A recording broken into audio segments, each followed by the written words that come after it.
এক নদীর তীরে জন্ম নিয়েছিল এক সাম্রাজ্য। বিজয়নগরের রাজনীতি, মানুষের প্রেম আর ক্ষমতার নীরব সংঘর্ষ সব মিলিয়ে এক অনন্য গল্প। শরদিন্দু বন্দ্যোপাধ্যায়ের তুঙ্গভদ্রার তীরে শুনছেন আপনারা। নমস্কার, শাশ্বতী সিনহা টক্সে আপনাদের সবাইকে স্বাগত। আপনারা শুনছেন শরদিন্দু বন্দ্যোপাধ্যায়ের তুঙ্গভদ্রার তীরে, আর আজ চতুর্থ পর্ব শুরু করি। 10। ঝড় থামিয়াছে। মেঘের অন্ধকার অপসারিত হইবার পূর্বেই রাত্রের অন্ধকার নামিয়াছে। বর্ষণ ধৌত আকাশে তারাগুলি উজ্জ্বল। তুঙ্গভদ্রার স্রোত আবার শান্ত হইয়াছে। তীরবর্তী প্রাসাদগুলির দীপরশ্মি নদীর জলে প্রতিফলিত হইয়া কাঁপিতেছে। কেবল হেমকূট শিখরে এখনো অগ্নিস্তম্ভ জ্বলে নাই। এই অবকাশে ঝঞ্ঝাহত মানুষগুলির হিসাব লওয়া যাইতে পারে। কিল্লাঘাটে যাহারা অতিথি সংবর্ধনার জন্য উপস্থিত ছিল, তাহারাও ঝড়ের প্রকোপে বিপর্যস্ত হইয়াছিল। বস্ত্র তোরণ উড়িয়া গিয়া নদীর জলে পড়িয়াছিল।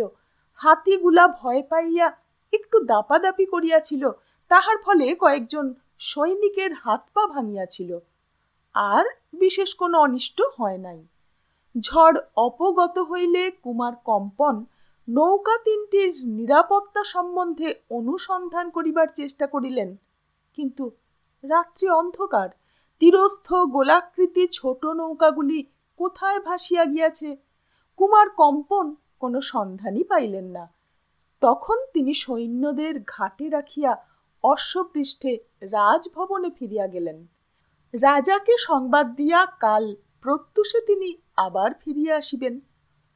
নৌকা তিনটি ঝড়ের আঘাতে পরস্পর বিচ্ছিন্ন হইয়া পড়িয়াছিল, কিন্তু ডুবিয়া যায় নাই।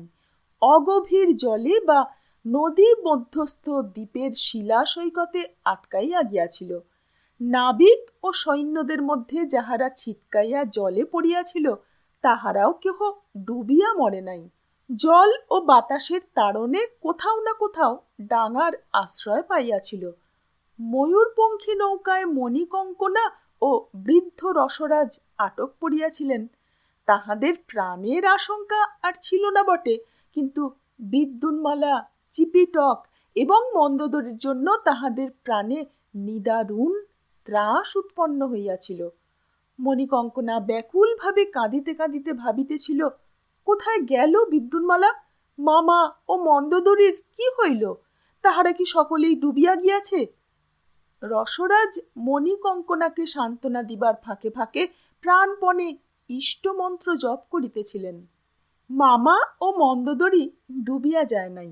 দুইজনে একসঙ্গে জলে নিক্ষিপ্ত হইয়াছিল। কেহই সাঁতার জানে না। মামার বকপক্ষীর ন্যায় শীর্ণ দেহটি ডুবিয়া যাইবার উপক্রম করিল। মন্দোদরীর কিন্তু ডুবিবার কোনো লক্ষণ দেখা গেল না।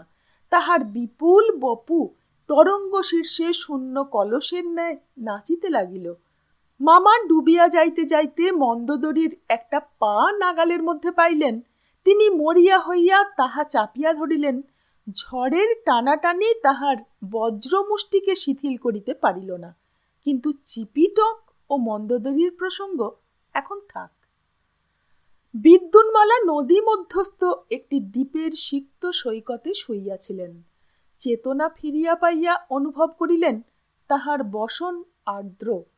মনে পড়িয়া গেল তিনি নদীতে ডুবিয়া গিয়াছিলেন। তারপর বিদ্যুৎ চমকের ন্যায় পরিপূর্ণ স্মৃতি ফিরিয়া আসিল।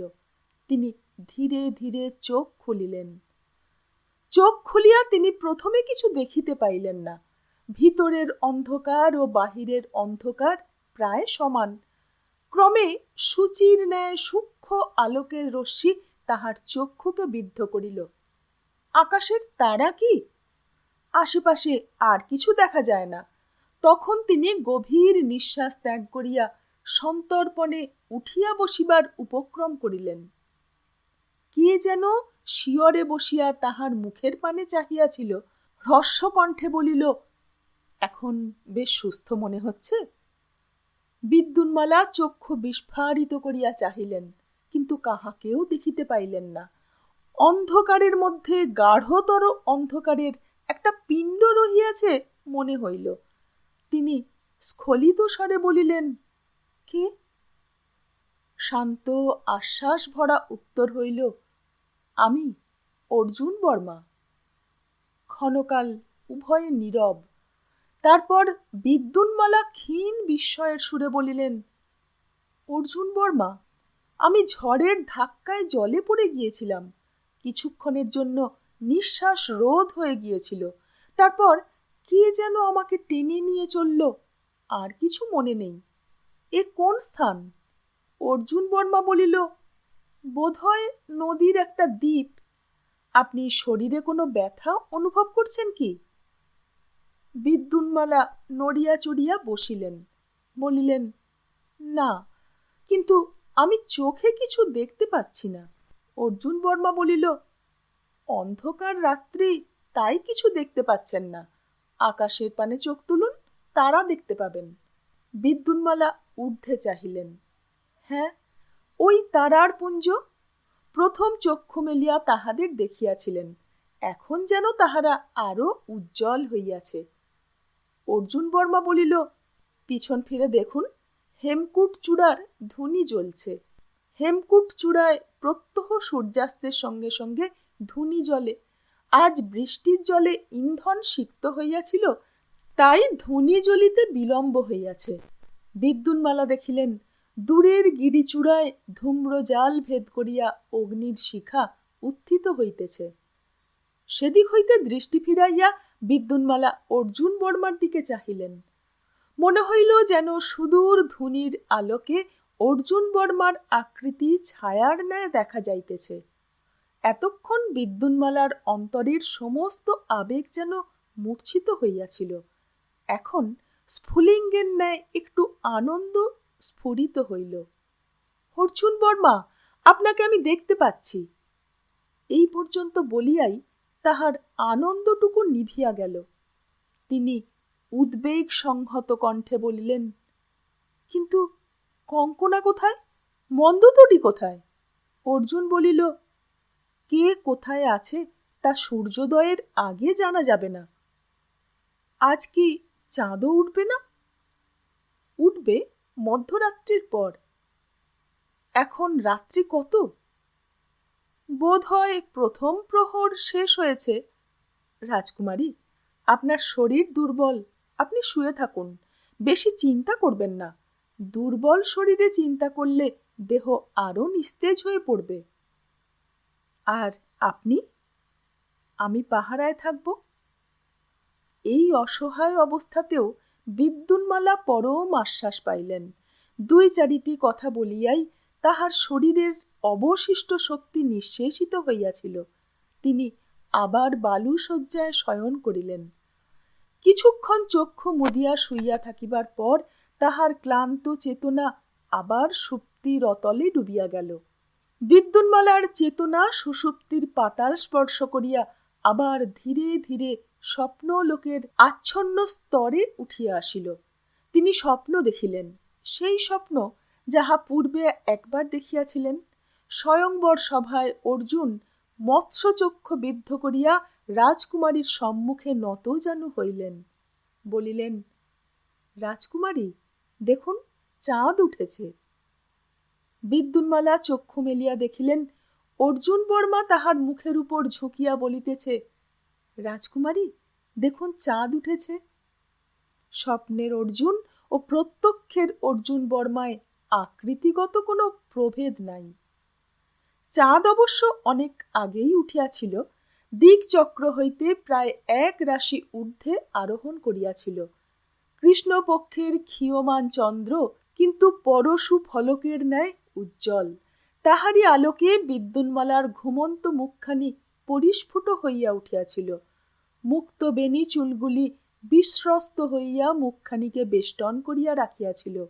মহার্ঘ বস্ত্রটি বালুকালিপ্ত অবস্থায় নিদ্রা শীতল দেহটিকে অযত্ন ভরে আবৃত করিয়াছিল।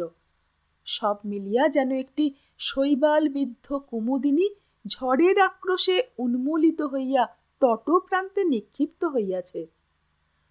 অর্জুন বর্মা মোহাচ্ছন্ন চোখে ওই মুখখানির পানে চাহিয়াছিল। তাহার দৃষ্টিতে লুব্ধতা ছিল না, মনে কোনো চিন্তা ছিল না। রম্মানি বৃক্ষ মানুষের মন যেমন অজ্ঞাত পূর্ব স্মৃতির জালে জড়াইয়া যায়, অর্জুন বর্মার মনও তেমনি নিগূঢ় স্বপ্ন জালে আচ্ছন্ন হইয়া পড়িয়াছিল। আলোড়িত জলরাশির মধ্য হইতে রাজকন্যার অচেতন দেহ টানিয়া তোলার স্মৃতিও অসংলগ্নভাবে মনের মধ্যে জাগিয়াছিল। অনেকক্ষণ বিদ্যুন্মালার মুখের পানে চাহিয়া থাকিবার পর তাহার চমক ভাঙিল। ঘুমন্ত রাজকন্যার অনাবৃত মুখের পানে চাহিয়া থাকার রূঢ় ধৃষ্টতায় সন্ত্রস্ত হইয়া সে চকিতে উঠিয়া দাঁড়াইল। জ্যোৎস্না কুহেলির ভিতর নিমগ্ন প্রকৃতি বাষ্পাচ্ছন্ন চোখের দৃষ্টির ন্যায় অস্পষ্ট আবছা হইয়া আছে। অর্জুন চারিদিকে চক্ষু ফিরাইল, তারপর নিঃশব্দে সরিয়া গিয়া দ্বীপের কিনারা ধরিয়া পরিক্রমণ আরম্ভ করিল। চিরসঙ্গী লাঠি দুটি আজ তাহার সঙ্গে নাই। নৌকা হইতে পতনকালে নৌকাতেই রহিয়া গিয়াছিল। বলরাম যদি বাঁচিয়া থাকে, হয়তো লাঠি দুটিকে যত্ন করিয়া রাখিয়াছে। দ্বীপটি ক্ষুদ্র, প্রায় গোলাকৃতি। তীরে নুড়ি ছড়ানো বালুবেলা, মধ্যস্থলে বড় বড় পাথরের চাঙার উঁচু হইয়া আছে। অর্জুন বর্মা তীর ধরিয়া পরিক্রমণ করিতে করিতে নানা অসংলগ্ন কথা চিন্তা করিতে লাগিল। কিন্তু তাহার উদ্বিগ্ন জল্পনার মধ্যে মনের নিভৃত একটা অংশ রাজকন্যার কাছে পড়িয়াছিল। রাজকুমারী একাকিনী ঘুমাইতেছেন। যদি হঠাৎ ঘুম ভাঙিয়া তাহাকে দেখিতে না পাইয়া ভয় পান, যদি দ্বীপের মধ্যে শৃগাল বা বনবিড়াল জাতীয় হিংস্র জন্তু লুকাইয়া থাকে। দ্বীপে কিন্তু হিংস্র জন্তু ছিল না। অর্জুন বর্মা এক স্থানে উপস্থিত হইয়া দেখিল কয়েকটি তীরচর ক্ষুদ্র পাখি জলের ধারে জড়সড় হইয়া দাঁড়াইয়া আছে। তাহার পদশব্দে টিটিহি টিটিহি শব্দ করিয়া উড়িয়া গেল। টিট্রিপ পাখি। বিদ্যুন্মালার কাছে ফিরিয়া আসিয়া অর্জুন বর্মা দেখিল তিনি যেমন শুইয়াছিলেন তেমনি শুইয়া আছেন, একটুও নড়েন নাই। অহেতুক উদ্বেগে অর্জুনের মন শঙ্কিত হইয়া উঠিল। সে তাহার শিয়রে নতজানু হইয়া মুখের কাছে মুখ আনিয়া দেখিল, না, আশঙ্কার কোনো কারণ নাই। ক্লান্তির বিবশ জড়তা কাটিয়া গিয়াছে। রাজকুমারী স্বপ্ন দেখিতেছেন। স্বপ্নের ঘোরে তাহার ভ্রু কখনো কুঞ্চিত হইতেছে, কখনো অধরে একটু হাসির আভাস দেখা দিয়াই মিলাইয়া যাইতেছে। স্বপ্নলোকে কোন বিচিত্র দৃশ্যের অভিনয় হইতেছে কে জানে। অর্জুন বর্মা মনে মনে একটু ঔৎসুক্য অনুভব করিল। সে একবার চাঁদের দিকে চাহিল, একবার বিদ্যুন্মালার স্বপ্নমুগ্ধ মুখখানি দেখিল। তারপর মৃদুস্বরে বলিল, রাজকুমারী, দেখুন চাঁদ উঠেছে। 11 বিদ্যুন্মালা জাগ্রত লোকে ফিরিয়া আসিয়া সিধা উঠিয়া বসিলেন। অর্জুন বর্মার পানে বিস্ফারিত চক্ষে চাহিয়া রহিলেন। স্বপ্ন ও জাগরণের জট ছাড়াইতে একটু সময় লাগিল। তারপর তিনি ক্ষীণ স্বরে বলিলেন, আপনি কথা বললেন? অর্জুন অপ্রতিভ হইয়া পড়িল, বলিল, আপনি বোধহয় খুব সুন্দর স্বপ্ন দেখছিলেন, আমি ভেঙে দিলাম। বিদ্যুন্মালা চাঁদের পানে চাহিলেন, মনে মনে ভাবিলেন, স্বপ্ন এখনো ভাঙে নাই। অর্জুন বর্মা সংকুচিতভাবে একটু দূরে বসিল, বলিল, রাজকুমারী, আপনার শরীরের সব গ্লানি দূর হয়েছে? চাঁদের দিকে চাহিয়া থাকিয়া বিদ্যুন্মালা বলিলেন, হ্যাঁ, এখন বেশ স্বচ্ছন্দ মনে হচ্ছে। রাত কত? হেমকূট শিখরে অগ্নিস্তম্ভ নির্ধূম শিখায় জ্বলিতেছে। নদী তীরস্থ গৃহগুলিতে দীপ নিভিয়া গিয়াছে। অর্জুন বলিল, তৃতীয় প্রহর। এখনো রাত্রি শেষ হইতে বিলম্ব আছে। যতক্ষণ সূর্যোদয় না হয় ততক্ষণ স্বপ্নকে বিদায় দিবার প্রয়োজন নাই। রাজকুমারী মনে মনে যেন কিছু জল্পনা করিতেছেন। তারপর মন স্থির করিয়া তিনি অর্জুন বর্মার পানে ফিরিলেন, বলিলেন, ভদ্র, আজ আপনি আমার প্রাণ রক্ষা করেছেন। অর্জুন গলার মধ্যে একটু শব্দ করিল, উত্তর দিল না। বিদ্যুন্মালা বলিলেন, আপনার পরিচয় আমি কিছুই জানি না, কিন্তু আমার প্রাণদাতার পরিচয় আমি জানতে চাই। আপনি সবিস্তারে আপনার জীবন কথা আমাকে বলুন, আমি শুনব। অর্জুন বিহ্বল হইয়া বলিল, দেবী, আমি অতি সামান্য ব্যক্তি, আমার পরিচয় কিছু নেই। বিদ্যুন্মালা বলিলেন, আছি বই কি, আপনি নিজের কার্যের দ্বারা খানিকটা আত্মপরিচয় দিয়েছেন, কিন্তু তা সম্পূর্ণ নয়। আপনার সম্পূর্ণ পরিচয় আমি জানতে চাই। অর্জুন দ্বিধাগ্রস্ত নত মুখে চুপ করিয়া রহিল। উত্তর না পাইয়া বিদ্যুন্মালা একটু হাসিলেন, বলিলেন, অবশ্য আপনি ক্লান্ত, ওই দুর্যোগের পর ক্ষণকালের জন্যেও বিশ্রাম করেননি। আপনি যদি ক্লান্তিবশত কাহিনী বলতে না পারেন তাহলে থাক, আপনি বরং নিদ্রা যান। আমি তো এখন সুস্থ হয়েছি, আমি জেগে থেকে পাহারা দেব। অর্জুন বলিল, না না, আমার নিদ্রার প্রয়োজন নেই। আপনি যখন শুনতে চান আমার জীবন কথা বলছি, রাত্রি শেষ না হওয়া পর্যন্ত আর তো কিছু করবার নেই। বিদ্যুন্মালা বলিলেন, তাহলে আরম্ভ করুন। অর্জুন কিছুক্ষণ হেঁট মুখে নীরব রহিল, তারপর ধীরে ধীরে বলিতে আরম্ভ করিল। আমার পিতার নাম রামবর্মা, আমরা যাদব বংশীয় ক্ষত্রিয়। আমার পূর্বপুরুষেরা বহু শতাব্দী আগে উত্তর দেশ থেকে এসে কৃষ্ণা নদীর তীরে বসতি করেছিলেন। উত্তর দেশে তখন যবনের আবির্ভাব হয়েছে, মানুষের প্রাণে সুখ শান্তি নেই। দাক্ষিণাত্যে এসেও আমার পূর্বপুরুষেরা বেশি দিন সুখ শান্তি ভোগ করতে পারলেন না। পিছন পিছন যবনেরা এসে উপস্থিত হল। উত্তরা পথের যে দুরবস্থা হয়েছিল, দক্ষিণা পথেরও সেই দুরবস্থা হলো। তারপর আজ থেকে 100 বর্ষ পূর্বে বিজয়নগরে হিন্দু রাজ্য স্থাপিত হল। যবনেরা কৃষ্ণা নদীর দক্ষিণ দিক থেকে বিতাড়িত হল। আমার পূর্বপুরুষেরা কৃষ্ণার উভয় তীরে বসতি স্থাপন করেছিলেন, তারা যবনের অধীনেই রইলেন। দাক্ষিণাত্যের যবনেরা দিল্লির শাসন ছিন্ন করে স্বাধীন রাজ্য প্রতিষ্ঠা করেছিল, তার নাম বহমনি রাজ্য। গুলবর্গা তার রাজধানী। আমার পূর্বপুরুষেরা যোদ্ধা ছিলেন, গুলবর্গার উপকণ্ঠে জমি জমা বাসগৃহ করেছিলেন। যখন যবন এসে গুলবর্গায় রাজধানী স্থাপন করল, তখন তারা যুদ্ধ ব্যবসায় ত্যাগ করলেন, কারণ যুদ্ধ করতে হলে যবনের পক্ষে স্বজাতির বিরুদ্ধে যুদ্ধ করতে হয়। তারা অস্ত্র ত্যাগ করে শাস্ত্রচর্চায় নিযুক্ত হলেন। এসব কথা আমি আমার পিতার মুখে শুনেছি। সেই থেকে আমাদের বংশে বিদ্যার চর্চা প্রচলিত হয়েছে, কেবল আমি তার ব্যতিক্রম। কিন্তু নিজের কথা পরে বলবো, আগে আমার পিতার কথা বলি। আমার পিতা জীবিত আছেন, আমি দেখে এসেছি, কিন্তু এতদিনে তিনি বোধহয় আর জীবিত নেই। তিনি যুদ্ধবৃত্তি ত্যাগ করেছিলেন বটে, কিন্তু অন্তরে তিনি যোদ্ধা ছিলেন। কোনো দিন যবনের কাছে মাথা নত করেননি। গৃহে বসে তিনি বিদ্যা চর্চা করতেন। জ্যোতিষ ও গণিত বিদ্যায় তার পারদর্শিতা ছিল। বিশেষত হিসাব নিকাশের কাজের জন্য তিনি গুলবর্গায় খ্যাতি অর্জন করেছিলেন। আমি ছেলেবেলা থেকে দেখছি গুলবর্গার বড় বড় ব্যবসায়ী তার কাছে আসে নিজের ব্যবসায়ের হিসাবপত্র বুঝে নেবার জন্য। এ থেকে পিতার যথেষ্ট আয় ছিল।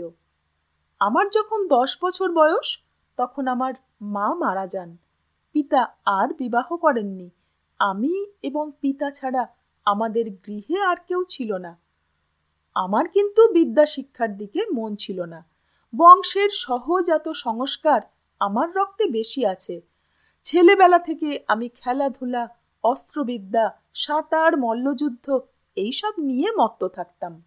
একদল বেদিয়ার কাছে একটি গুপ্ত বিদ্যা শিখেছিলাম, যার বলে এক দণ্ডে 3 ক্রোশ পথ অতিক্রম করতে পারি। পিতা আমার মনের প্রবণতা দেখে মাঝে মাঝে বলতেন, অর্জুন, তোমার ধাতু প্রকৃতিতে গোত্র প্রভাব বড় প্রবল। তোমার কোষ্ঠীও যোদ্ধার কোষ্ঠী। তুমি বিজয়নগরে গিয়ে হিন্দু রাজার অধীনে সৈনিক বৃত্তি অবলম্বন করো। আমি বলতাম, পিতা আপনিও চলুন। তিনি বলতেন, 7 পুরুষের ভিটে ছেড়ে আমি যাই কি করে? গৃহে দীপ জ্বলবে না, যবনেরা সব লুটে পুটে নিয়ে যাবে। তুমি যাও, হিন্দু রাজ্যে নিঃশঙ্কে বাস করতে পারবে। কিন্তু আমি যেতে পারতাম না। পিতাকে ছেড়ে একা চলে যেতে মন চাইত না। এইভাবে জীবন কাটছিল।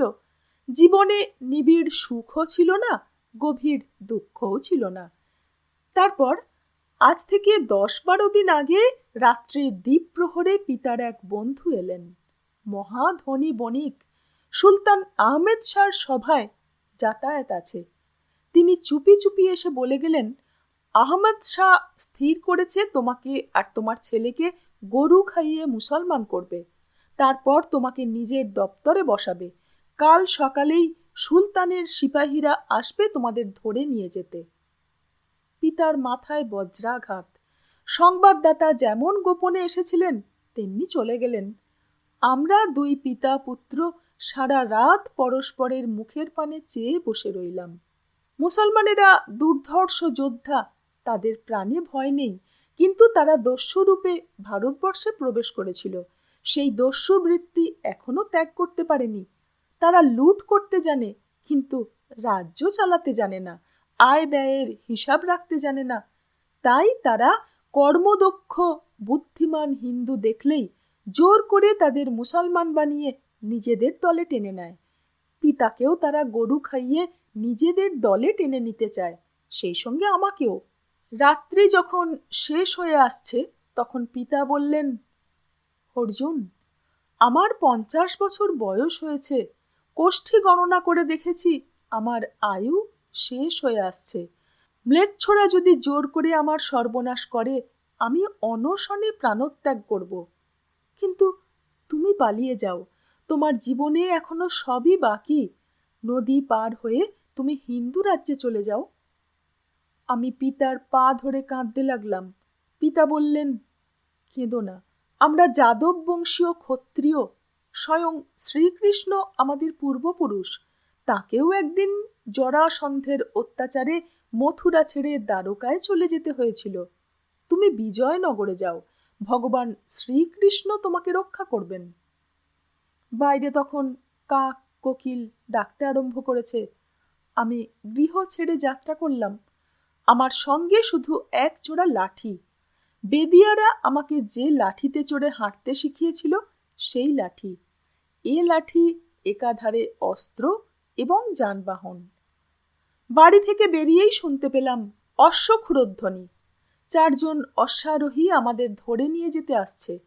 আমি আর বিলম্ব করলাম না, লাঠিতে চড়ে নদীর দিকে ছুটলাম। সওয়ারেরা আমাকে দেখতে পেয়েছিল, তারা আমাকে তাড়া করল, কিন্তু ধরতে পারল না। আমাদের গৃহ থেকে নদী প্রায় অর্ধ ক্রোশ দূরে। আমি গিয়ে লাঠি শুদ্ধ নদীতে ঝাঁপিয়ে পড়লাম। অশ্বারোহীরা আর আমাকে অনুসরণ করতে পারল না। সারাদিন নদীর স্রোতে ভাসতে ভাসতে কৃষ্ণা ও তুঙ্গভদ্রার সঙ্গমে এসে পৌঁছলাম। তারপর যা হলো সবই আপনি জানেন। অর্জুন নীরব হইল। বিদ্যুন্মালা নত মুখে শুনিতেছিলেন, চোখ তুলিয়া সম্মুখে চাহিলেন। চন্দ্রের প্রভা ম্লান হইয়া গিয়াছে, পূর্বাকাশে শুকতারা দপদপ করিতেছে। দ্বিতীয় পর্ব 1। দিনের আলো ফুটিবার সঙ্গে সঙ্গেই কিল্লাঘাটে মহা হইচই আরম্ভ হইয়া গিয়াছে। কুমার কম্পন ফিরিয়া আসিয়াছেন। গোলাকৃতি খেয়ার তরিগুলি ঝড়ের তাড়নে ছত্রভঙ্গ হইয়া গিয়াছিল, কিন্তু ডুবিয়া যায় নাই। তাহারা ঘাটে ফিরিয়া আসিয়াছে। এই বিচিত্র গঠনের ডিঙাগুলি তুঙ্গভদ্রার নিজস্ব নৌকা। ভারতের অন্য কোথাও দেখা যাইত না। বেতের চ্যাঙারির ন্যায় চামড়ার আবরণ পরাইয়া এই ডিঙাগুলি নির্মিত, তবে আয়তনে চ্যাঙারির তুলনায় অনেক বড়। 10-12 জন মানুষ তল্পিতল্পা লইয়া স্বচ্ছন্দে বসিতে পারে। এই জাতীয় জলযান প্রাচীন কাল হইতে আরব দেশে প্রচলিত ছিল। দক্ষিণ ভারতে কেমন করিয়া উপনীত হইল বলা সহজ নয়। হয়তো মোগলরা যখন আরব দেশ হইতে আসিয়া দাক্ষিণাত্যে উপনিবেশ স্থাপন করে তখন তাহারাই এই জাতীয় নৌকার প্রবর্তন করিয়াছিল। কুমার কম্পনদেব ঘাটে দাঁড়াইয়া দেখিতেছিলেন কলিঙ্গের 3টি বহিত্র নদী মধ্যস্থ বিভিন্ন চরে আটকাইয়া বেসামাল ভঙ্গিতে দাঁড়াইয়া আছে। যদিও মানুষগুলাকে দেখা যাইতেছে না, তবু আশা করা যায় তাহারা বাঁচিয়া আছে। বাঁচিয়া থাকিলে তাহাদের উদ্ধার করা প্রয়োজন। সর্বাগ্রে কলিঙ্গের 2 রাজকন্যার সন্ধান লওয়া কর্তব্য। কম্পনদেব আদেশ দিলেন, চক্রাকৃতি ডিঙাগুলি লইয়া মাঝিরা অর্ধমজ্জিত বহিত্রগুলোর দিকে চলিল। সর্বশেষ ডিঙাতে স্বয়ং কম্পনদেব উঠিলেন। এখনো সূর্যোদয় হয় নাই, কিন্তু পূর্ব দিগন্ত আসন্ন সূর্যের ছটায় স্বর্ণাভ হইয়া উঠিয়াছে। ডিঙাগুলি ভাটির দিকে চলিল, কারণ বানচাল বহিত্র 3টি ওই দিকেই পরস্পর হইতে 2-3 রজ্জু দূরে আটকাইয়া আছে। সকলের পশ্চাতে কম্পনদেবের ডিঙা যাইতেছিল। তিনি ডিঙার মধ্যস্থলে দাঁড়াইয়া এদিক ওদিক চাহিতেছিলেন। সহসা তাহার চোখে পড়িল পাশের দিকে দ্বীপাকৃতি একটি চরের উপর 2টি মনুষ্য মূর্তি পড়িয়া আছে। তিনি আরো ভালো করিয়া দেখিলেন, হ্যাঁ, সৈকতলীন মনুষ্যদেহই বটে, কিন্তু জীবিত কি মৃত বলা যায় না। একটির দেহে বালু কর্দমাক্ত রক্তাংশুক দেখিয়া মনে হয় সে নারী। কম্পনদেব মাঝিকে সেই দিকে ডিঙা ফিরাইতে বলিলেন। দ্বীপে নামিয়া কম্পনদেব নিঃশব্দে ভূমি শয়ান মূর্তি 2টির নিকটবর্তী হইলেন। একটি নারী, অন্যটি পুরুষ।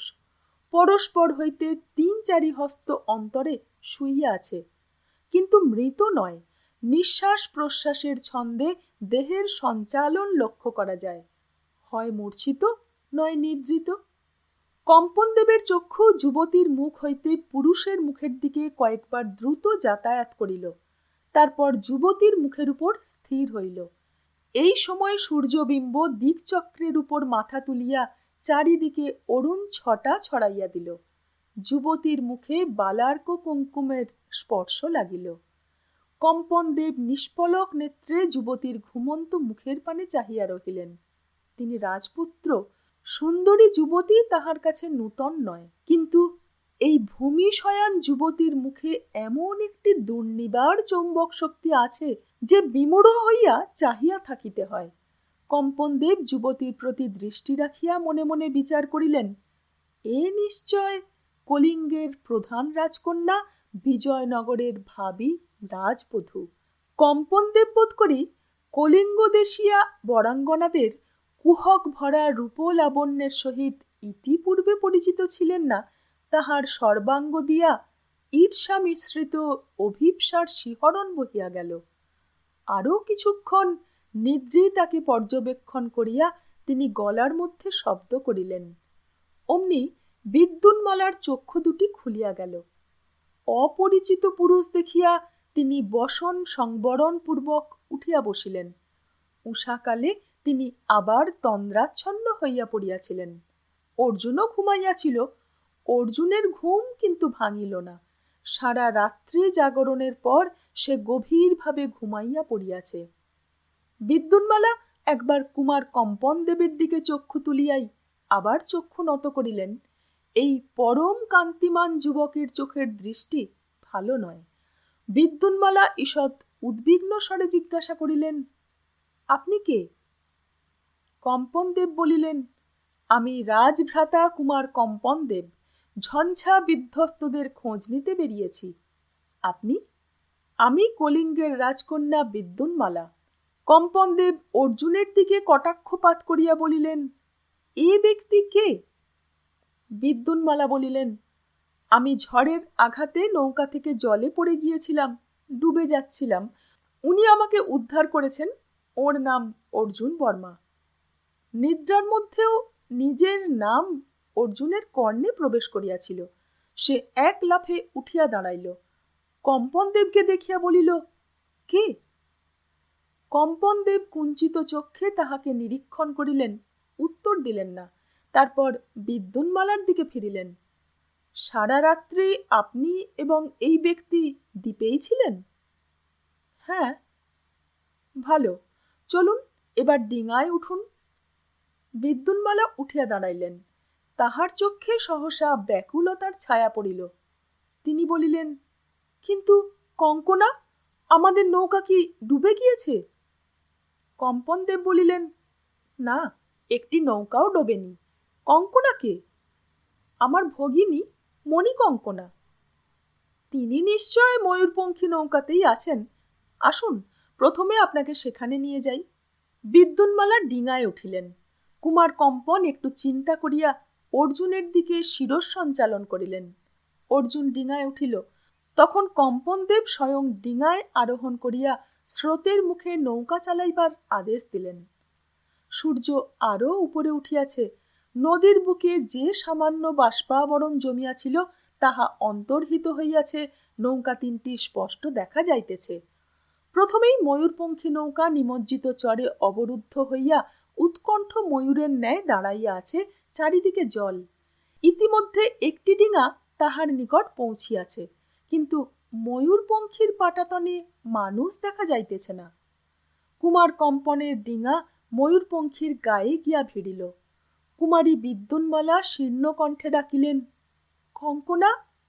খোলের ভিতর হইতে আলু থালু বেশে মণিকঙ্কনা বাহির হইয়া আসিল।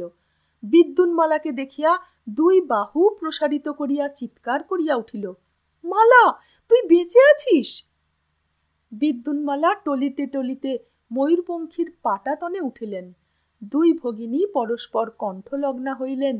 তারপর গলদশ্রু নেত্রে রই ঘরে নামিয়া গেলেন।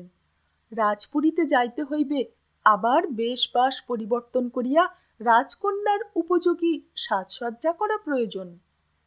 ডিঙাতে দাঁড়াইয়া কুমার কম্পন অঙ্গুলি দিয়া সূক্ষ্ম গুম্ফের প্রান্ত আমর্ষণ করিতে লাগিলেন। অর্জুন অপাঙ্গ দৃষ্টিতে তাহাকে দেখিতেছিল, তাহার মনের ভাব বুঝিতে কষ্ট হইল না। রাজপুত্র রূপ দেখিয়া মজিয়াছেন। শোভাযাত্রা করিয়া রাজকন্যারা কিল্লাঘাট হইতে রাজভবন অভিমুখে যাত্রা করিলেন। রাজকন্যাদের হাতির পিঠে উঠিবার অনুরোধ করা হইয়াছিল, তাহারা ওঠেন নাই। দুই বোন পাশাপাশি চতুর্দোলায় বসিয়াছেন। কুমার কম্পন অশ্বপৃষ্ঠে চতুর্দোলার পাশে চলিয়াছেন। তাহার দৃষ্টি মুহুর্মুহু রাজকন্যাদের দিকে ফিরিতেছে। রহস্যময় দৃষ্টি, তাহার অন্তর্গূঢ় জল্পনা কেহ অনুমান করিতে পারে না। চতুর্দোলার পশ্চাতে একটি দোলায় রাজবৈদ্য বৃদ্ধ রসরাজ ঔষধের পেটরা লইয়া উঠিয়াছেন। ভাগ্যক্রমে তাহার দেহ অনাহত আছে, কিন্তু অবস্থাগতিকে তিনি যেন একটু দিশাহারা হইয়া পড়িয়াছেন। রসরাজের পিছনে নৌকার নাবিক ও সৈনিকের দল পদব্রজে চলিয়াছে, তাহাদের মধ্যে অর্জুন বর্মাও আছে। সে চলিতে চলিতে ঘাড় ফিরাইয়া এদিক ওদিক দেখিতেছে। সবগুলি মুখই পরিচিত, কিন্তু বলরামকে দেখা যাইতেছে না। অর্জুনের পাশের লোকটি হাসিয়া বলিল, বলরাম কর্মকারকে খুঁজছ? সে আসেনি। নৌকা জখম হয়েছে, তাই মেরামতির জন্য বলরাম আর কয়েকজন ছুতার নৌকাতেই আছে। অর্জুন নিশ্চিন্ত হইল। বিচিত্র নগর শোভা দেখিতে দেখিতে চলিল। শোভাযাত্রার গতি দ্রুত নয়। সম্মুখে 5টি হাতি ও পশ্চাতে অশ্বারোহীর দল তাহার বেগ মর্যাদা সংযত করিয়া রাখিয়াছে। আজ আর মুরজ মুরলি বাজিতেছে না। থাকিয়া থাকিয়া বিপুল শব্দে তুরি ও পটহ ধ্বনিত হইতেছে, যেন বিজয়ী সৈন্যদল ডঙ্কা বাজাইয়া গৃহে ফিরিতেছে। এই বিশাল নগরের আকৃতি প্রকৃতি সত্যই বিচিত্র। 7টি প্রাকার বেষ্টনীর মধ্যে 6টি পিছনে পড়িয়া আছে, তবু নগর এখনো তাদৃশ্য জনাকীর্ণ নয়। ভূমি কোথাও সমতল নয়। কঙ্করাবৃত পথ কখনো উঠিতেছে, কখনো নামিতেছে, কখনো মকরাকৃতি অনুচ্চ গিরিশ্রেণীকে পাশ কাটাইয়া যাইতেছে। কোথাও অগভীর সংকীর্ণ পয়নালোক পথকে দ্বিখণ্ডিত করিয়াছে। হাঁটু পর্যন্ত জল অতিক্রম করিয়া যাইতে হয়।